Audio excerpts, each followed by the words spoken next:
자, 저번에는 순환장애로 어혈에 대해서 얘기를 했습니다.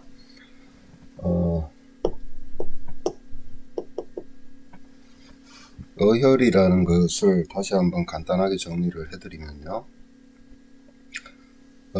그냥 우리가 동양의학에서 얘기하는 어혈의 원래 정의가 있고, 일반적으로 바깥에서 대체요법 하시는 분들이, 특히나 부항사회를 하시는 분들이 이렇게 떡져 있는 피들 있죠. 예, 우리가 보통 병원에서 얘기하는 혈전, 플러그라고 얘기를 하는데, 그런 것들도 어혈이죠. 이제 어혈이 아주 이제 심각한 상태가 된 거고, 표준적으로 얘기하자면은, 이 적혈구가 있죠. 적혈구. 이 적혈구가 자기 기능을 제대로 못할 때, 그러니까 원래 적혈구는 이렇게 동그랗게 생겼어요. 동그랗게. 예. 그런데 이것이 이렇게 찌그러져서 자기 모양을 갖추지 못하고 자기 기능을 제대로 하지 못하는 피를 전체적으로 다 어혈이라고 합니다. 하는데 이것이 이제 기능이 떨어져 전체적으로 이제 그 어느 정도의 피의 양이 있죠. 그 인체 내에서. 그런데 그 분포가 어느 정도 되느냐에 따라서 혈액 자체가 기능이 떨어질 거 아닙니까? 그러면 당연히 세포 기능도 떨어지고 신체 기능도 떨어지겠죠. 그런데 이제 실질적으로 순환을 방해하는 것들은 이렇게 적혈구가 제 모양을 갖추지 못하고 제 기능을 갖추지 못하는 그런 어혈 차원을 넘어선 거예요. 넘어서서 어때요? 이런 것들이 막 그냥 떡져서 결합을 하죠. 예, 이렇게 막 붙어 있습니다. 그래서 나온 게 이제 덩어리 같은 것들이 뭉쳐져서 혈관을 막고, 혈관을 막으면 당연히 혈액순환에 장애가 오죠. 그 장애가 온 것이 세포의 기능에 영향을 미치고, 조직에 영향을 미치고, 장기에 영향을 미치고, 그래서 서서히 인체 자체가 제 기능을 잃어가는 그런 그 자체를 순환장애라고 1번을 얘기하고요. 그 다음에 두 번째는 이 어혈뿐만이 아니고 혈관도 어때요? 일정한 크기의 관경을 가지고 있죠. 이렇게. 그런데 이것이 쪼그라들어요. 예, 쪼그라들어서 순환을 방해하는 거. 그 다음에 이거는 이 혈관이 전체적으로 이렇게 축소되는 경우죠. 예, 이런 경우에는 스트레스 상태가 계속 지속돼서 자율신경에서 교감신경이 늘 항진이 돼 있죠. 예, 늘 스트레스 상태. 그때가 되면은 바로 혈관이 축소가 되면서 맥박은 빨라지고 혈압은 올라가고, 그죠? 그런 현상이 생길 때 순환장애가 또 오는 겁니다. 그 다음에 세 번째는 우리가 흔히 알고 있는 이 동맥경화로 인해서 혈관벽이 어떻게 돼요? 네, 이렇게 좁아지는 거죠. 이걸로 인해서 또 혈액순환 장애가 오죠. 네, 이렇게 크게는 세 가지로 나눌 수가 있습니다. 그런데 이제 우리가 냉정하게 이걸 얘기를 해보자면은 교감신경이 늘 항진돼서 자율신경이 무너진 경우에 특별한 처치법이 있나요? 병원에서? 예. 신경을 안정시키는 그런 차원 외에는 사실 특별한 방법이 없습니다.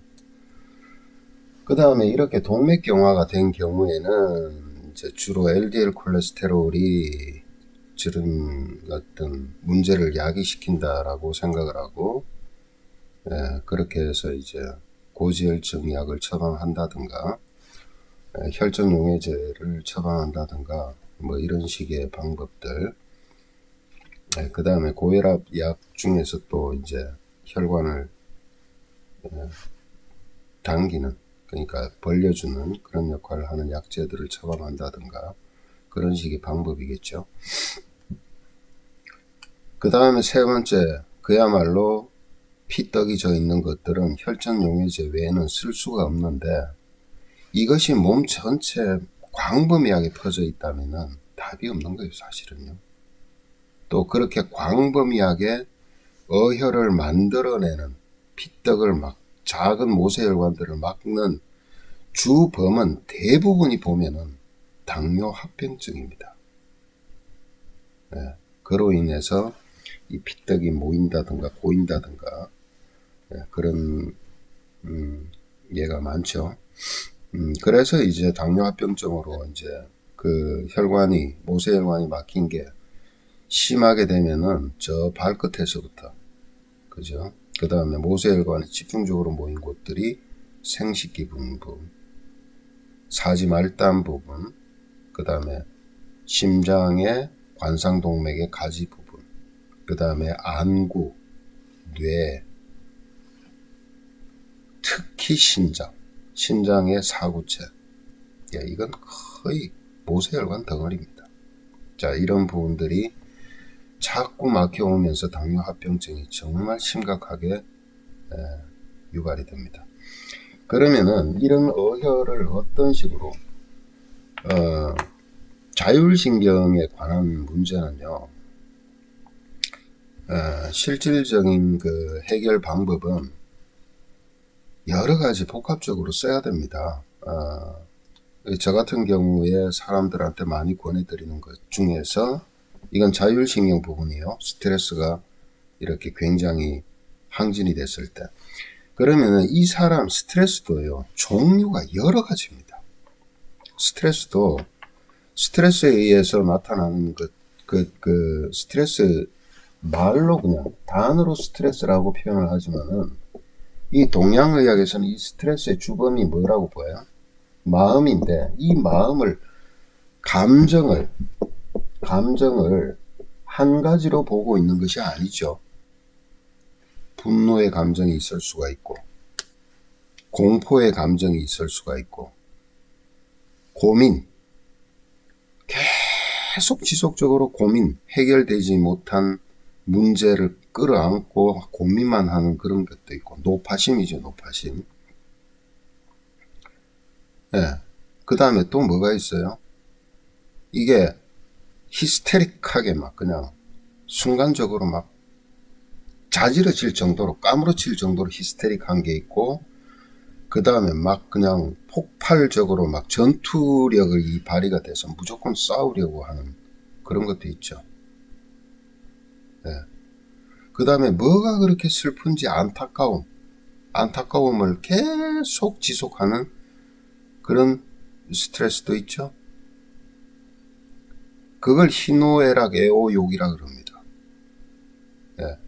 그 감정 상태에 따라서 뭐가 작동을 하느냐, 이 감정 상태에 따라서 바로 병락 에너지가 작동을 해요.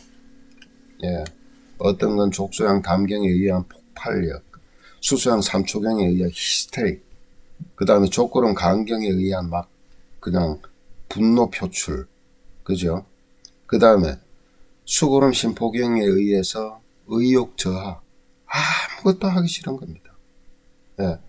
수송 군화에 의한 게 뭐예요? 낙이 없다, 낙이. 족솜 신경에 의한 게 어떤 거 있어요? 공포. 알 수 없는 두려움이죠, 두려움. 그 다음에 족태양 방광경에서 오는 것은 정말 공포입니다. 이건 쫓기고 불안하고 좌불안석을 하지 못하죠. 이렇듯이 경락 에너지에 따라서 감정의 상태라는 것이 다 나타나는 거예요.